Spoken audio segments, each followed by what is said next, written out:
All of my art is a love letter to nature, an homage to its beauty. I don't just copy nature. Nature is perfect. If you look at anything, at a view, at the way leaves are in a tree, the structure of a flower, the detail is incredible and the composition is perfect. And so to just copy it, what's the point of that? So I'm looking to make work that makes us think about ourselves in nature and how we relate to nature, and to keep us connected to our landscape. The owner of the building asked me to do a mural. She said, you know, you're a member of the community, I love your art, do you think you could do it? I thought about it and I said, yeah, this would be kind of an incredible experience, but it took some time for me to get used to the idea.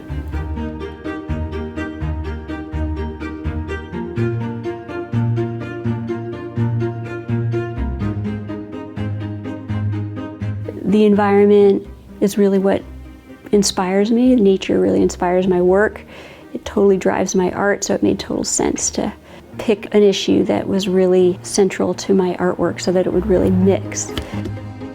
When I first read the Green New Deal, where it states to promote justice and equity by stopping current, preventing future, and repairing historic oppression, kind of blew my mind that was in the Green New Deal. This is a beautiful piece of writing, and I learned that it encompassed way more than addressing climate change, because climate change is way more complex. It's a social justice problem, it's also a human rights problem. It encompasses so many things. People don't entirely know what the Green New Deal says, and they may dismiss it, but it's actually a framework from which to govern, and so it's got a moral compass or outline to work from that would vary community by community on how you'd implement it.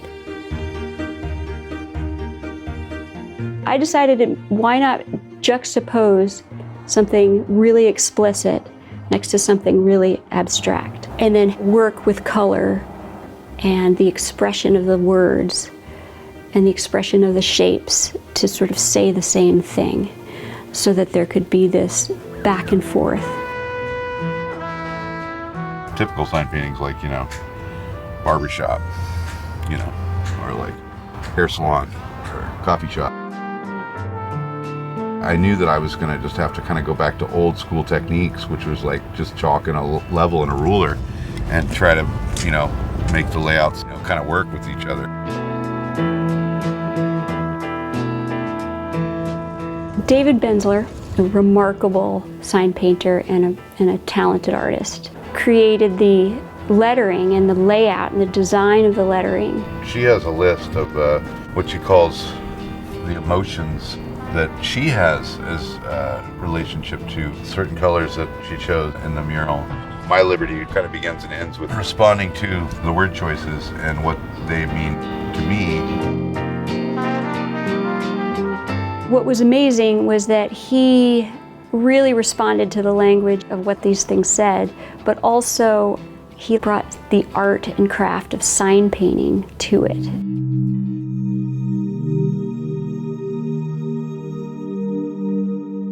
Like in nature, all ecosystems are really interconnected. By addressing the climate problem, by embracing the complexity in a document from which to govern, just is remarkable to me. The title of the mural is The Interconnectedness of All Living Things. This mural takes the actual language of the Green New Deal.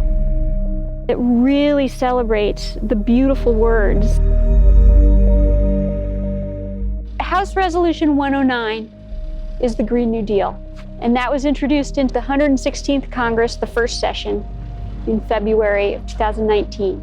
We have aspirations like building resiliency against climate change-related disasters, restoring and protecting threatened, endangered, and fragile ecosystems. I love the way David made fragile pop out. Like, that is a really important word. I love that youth was a big part of it, that equity is a huge part of it, a part of the Green New Deal, a part of preserving the environment.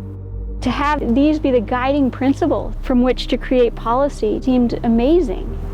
I wanted the colors of the main part of the mural to be really bold and to be dynamic, and the shapes to almost assault us, because our environment is worth preserving. The health of our planet is at stake.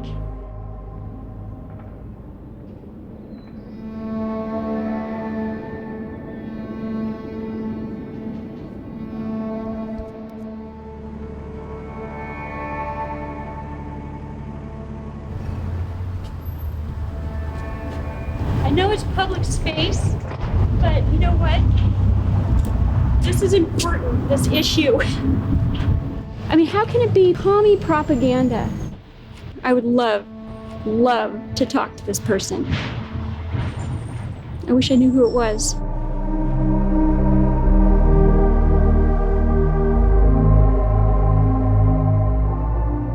I had the lettering wrap around the corner of the building, because as a society, we're going to need to turn the corner and think about things in different ways and be really assertive and set boundaries about what is tolerable and what is not tolerable. And certain policies that particularly white communities benefit from are going to have to be altered. We're going to have to give up things that we're used to.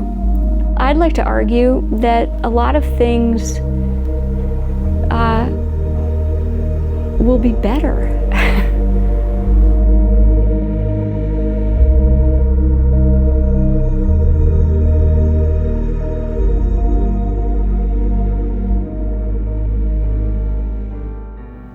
A changing climate is causing sea levels to rise, and an increase in wildfires, severe storms, droughts, and other extreme weather events that threaten human life, healthy communities, and critical infrastructure.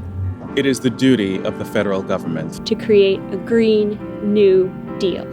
To achieve net zero greenhouse gas emissions through a fair and just transition for all communities and workers. To create millions of good, high-wage jobs. And ensure prosperity and economic security for all people of the United States. To sustainably meet the challenges of the 21st century.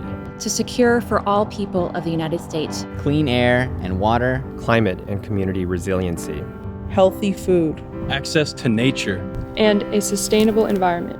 And to promote justice and equity by stopping current, preventing future, and repairing historic oppression of Indigenous peoples, communities of color, immigrant communities, deindustrialized communities, depopulated rural communities, the poor and low-income workers, women, the elderly, the unhoused, people with disabilities, and the youth. And youth. And youth. And youth. And youth!